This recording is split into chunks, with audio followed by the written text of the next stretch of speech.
ত্রিপুরার ধলাই জেলার আমবাসায় বেসরকারি মেডিকেল কলেজের ভিত্তিপ্রস্তর স্থাপন করলেন মুখ্যমন্ত্রী ডক্টর মানিক সাহা। ভিত্তিপ্রস্তর স্থাপন করে বক্তব্য রাখতে গিয়ে মুখ্যমন্ত্রী বলেন, সবকিছুই যেন আগরতলা কেন্দ্রিক না হয় তার চেষ্টা করছে রাজ্য সরকার। ত্রিপুরা উপজাতি এলাকা স্বশাসিত জেলা পরিষদ এলাকায় একটি মেডিকেল কলেজ করা হবে বলে প্রতিশ্রুতি দিয়েছিল সরকার। সেই প্রতিশ্রুতি এখন পূরণ হতে যাচ্ছে।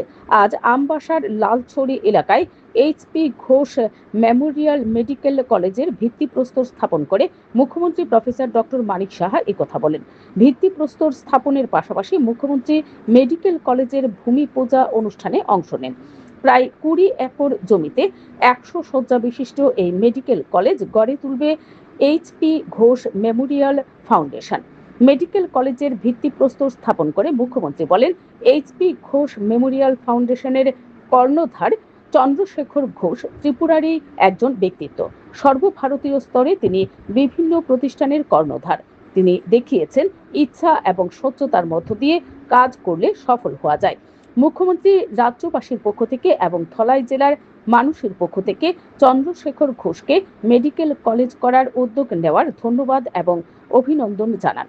মুখ্যমন্ত্রী এলাকাবাসীর প্রতি আহ্বান জানান, তারা যেন এই মেডিকেল কলেজটি গড়ে তুলতে প্রয়োজনীয় সব ধরনের সহায়তা করেন। এক ভারত শ্রেষ্ঠ ভারত গড়ে তোলার পাশাপাশি এক ত্রিপুরা শ্রেষ্ঠ ত্রিপুরা গড়ে তুলতেও তিনি সবার প্রতি আহ্বান জানান।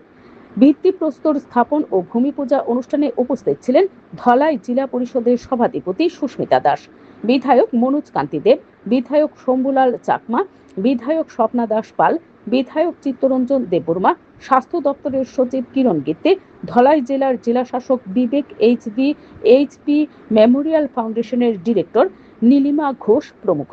Bureau report, BTV Tripura news. পুরো ধলাই ডিস্ট্রিক্টের মধ্যে আমি মনে হয় এই মেডিকেল কলেজকে কেন্দ্র করে আরও যে প্যারামেডিক্যাল থেকে আরম্ভ করে অন্যান্য যে এএনএম জিএনএম ইত্যাদি ব্যবস্থা উনি করবেন, হয়তো আরও কিছু করবেন। তো ওনাকে দেখে আরও এখানে যারা গার্জিয়ানরা আসবে থাকার সুবিধায় থাকবে, যারা হোটেল দেবে, তো প্রায় 5,000 ডাইরেক্ট ওর ইনডাইরেক্টলি কর্মসংস্থানের সুযোগ হবে।